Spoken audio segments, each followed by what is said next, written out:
Eu estou aqui com a doutora Renata Morim, que trabalha comigo, e ela vai ajudar a gente um pouco a entender melhor sobre a hipertensão arterial sistêmica e explicar melhor como a gente proceder em alguns procedimentos da odontologia. Boa noite, doutora. Boa noite, Adriele. Então, por que eu preciso tomar medicamentos para hipertensão arterial? Então, primeiramente a gente tem que pensar no que é a hipertensão arterial, né? Hipertensão arterial é a pressão que o sangue faz para o coração bombear o sangue, para ele sair do coração e ir para as artérias. E aí ela é medida em pressão sistólica, que é a da contração do coração, e na pressão diastólica, que é na hora que o sangue sai do coração e vai para as artérias, né?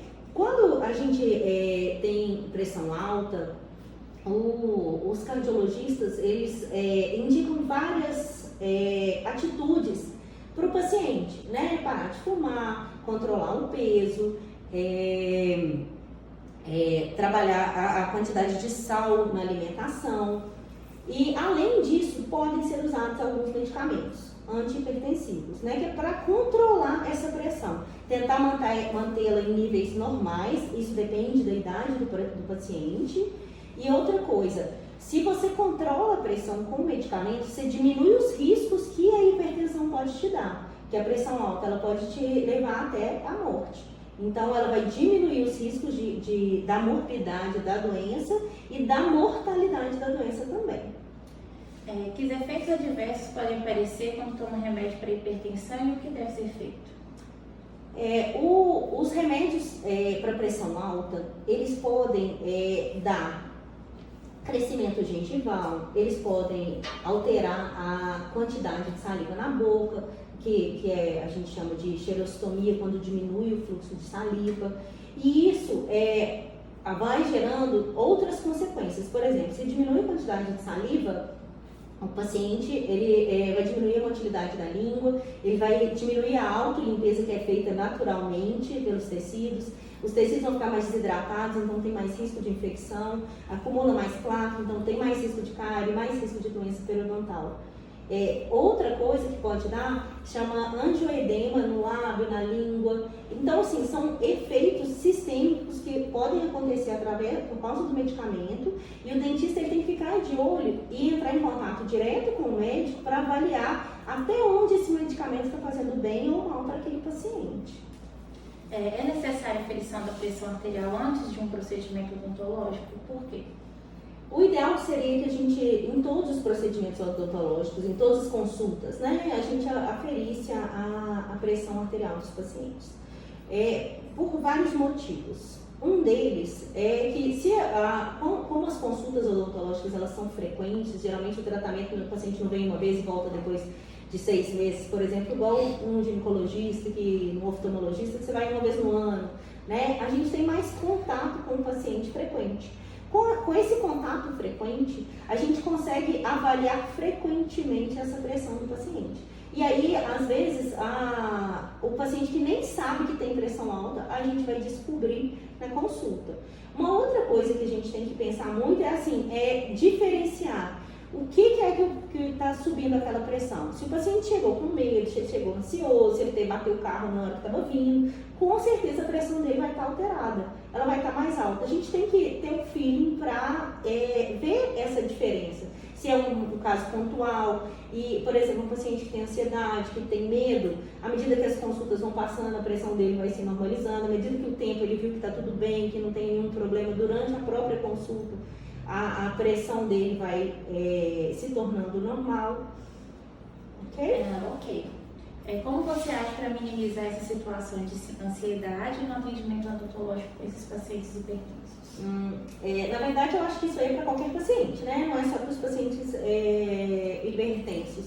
Eu acho que qualquer paciente, a primeira coisa que a gente tem que passar para eles é tranquilidade e segurança. Eles têm que confiar no nosso trabalho. Mas mesmo assim, tem muito preconceito no tratamento odontológico. Tem paciente que chega com uma história que escutou a mãe falando, que viu o pai, aconteceu isso com alguém, com o irmão, já vem com aquela história muito ruim. E às vezes ele mesmo passou por uma história ruim dentro do quadro odontológico. E aí chega aqui e acha que é um lugar de tortura. E não é, pelo contrário, é um lugar de cuidado, né? E Se você mostra segurança, se você mostra empatia, se você compreende ele também, à medida que o tempo vai passando, você vai conversando, o ambiente calmo, o ambiente tranquilo, às vezes uma musiquinha ambiente. Só isso a gente já consegue controlar o medo e a ansiedade. Uma outra coisa que acontece muito no tratamento das pessoas com medo, né? Elas têm medo, o medo é de quê? De sentir dor. Às vezes a própria anestesia vai minimizar, se anestesia o paciente depois acabou, ele fica tranquilo e não tem mais nada. Quantos tubetes anestésicos local associados a um vasoconstritor pode ser aplicado no paciente com hipertensão sistêmica? Pacientes hipertensos, a gente tem, antigamente falava-se assim, paciente com pressão alta não pode vasoconstritor. Isso aí já caiu por terra, a gente já, na literatura já fala que pode se usar, né? A gente tem que diminuir a quantidade de dose anestésica no paciente. Dependendo da base anestésica e do vasoconstritor, pode ser de 2 a 3 tubetes. Então, assim, a gente tem que minimizar os riscos desse paciente, fazer tudo para o ambiente estar tranquilo, ele já não ter nenhuma ansiedade dentro do consultório, nenhuma crise que vai fazer essa pressão aumentar, para minimizar a dose que a gente precisa também. Consultas mais curtas, né? Uhum. Quando existe a contraindicação absoluta de uso de vasoconstritores e qual a solução anestésica que pode utilizar em pacientes hipertensos? As soluções anestésicas, vou começar invertido, tá? As soluções anestésicas para pacientes hipertensos pode ser a lidocaína com adrenalina na proporção de 1 para 100 mil, usando 2 tubetes, ou a citocaína, que é o cloridrato de prilocaína com feripressina, a 3%. E aí, em casos de urgências, você não conhece a história do paciente, ele já tá, quando o paciente chega com urgência, ele já tem assim, ou ele está com dor, ou ele sofreu um acidente, então recomenda-se usar a mepivacaína 3% sem vasoconstritor. Eu particularmente, Renato, não gosto de usar anestésico sem vasoconstritor, porque o tempo de ação dele é muito curto.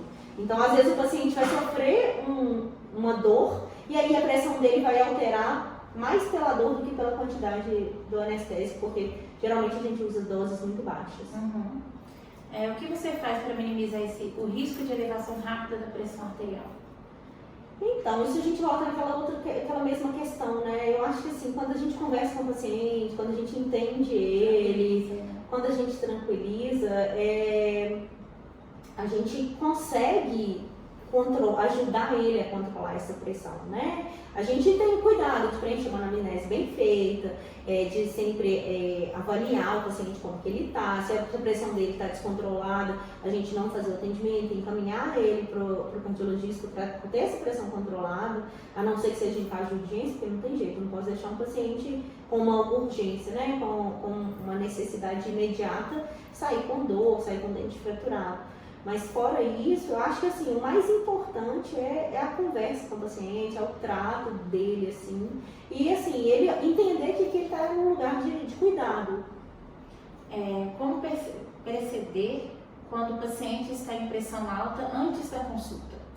Então, o paciente já chegou com a pressão alta, né? Eu nem fiz nada ainda nele. Eu acho que a gente a gente tem que conversar com ele, avaliar essa pressão, ver como que ela tá. Não, ela tá um pouquinho alta. Por que será? Como que foi seu caminho para chegar aqui? Você tá sentindo alguma coisa? Tá com uma dor de cabeça? Tá com náuseas? Com alguma coisa que pode indicar que essa pressão subiu de repente? Né? Vamos supor que, por exemplo, ele, sei lá, um cachorro latiu para ele na rua. E aquilo ali foi um motivo que ele tomou susto, só isso. Às vezes, se for isso, ele vai chegar aqui, vai tomar uma água, vai conversar um pouco, a pressão dele vai normalizar, a gente pode manter a consulta normalmente. Mas se é um caso, o paciente chegou aqui com a pressão 20 não sei, 20 e ela vai pontuada, tá totalmente fora do padrão. Isso aí, eventualmente, a gente pode entrar com algum medicamento antihipertensivo sublingual, né? Geralmente captopril. sublingual e assim, viu que essa pressão começou a diminuir, encaminhar ele para um atendimento médico, né, de urgência mesmo hipertensiva, que a gente não pode manter o paciente aqui dentro, né, porque ele pode ter alguma consequência dessa pressão alta. Quais os desafios que o dentista encontra com os cuidados com o paciente com hipertensão? Rodrigo, eu não acho que o desafio seja especialmente do paciente com hipertensão. O paciente com hipertensão, a gente tem que tomar cuidado na dose anestésica, na base anestésica, na quantidade de anestésico. Eu acho que é principalmente isso. Mas eu acho que é a mesma volta naquela mesma questão. A gente tem que ter cuidado com o paciente, tem que estudar a ficha dele, avaliar qual é a condição de saúde dele, se é alérgico, se ele toma medicamento, qual é a interação desse medicamento com os medicamentos que eu vou prescrever ou com os anestésicos que eu vou passar. E aí, em cima disso, a gente tratar o paciente normalmente. Se ele está com a pressão controlada com o medicamento, tem um médico que acompanha ele é paciente considerado normal dentro do consultório, né? Salvo esses cuidados que a gente tem que ter. É isso. Eu agradeço pela disposição do tempo, pela atenção que teve com a gente. E que você possa ajudar a gente mais. Obrigada a você, eu agradeço ao pessoal do grupo também, né? Assim, não, fiquei super feliz, né? Lisonjeada que você me chamou, então, para as ordens, viu? Beleza.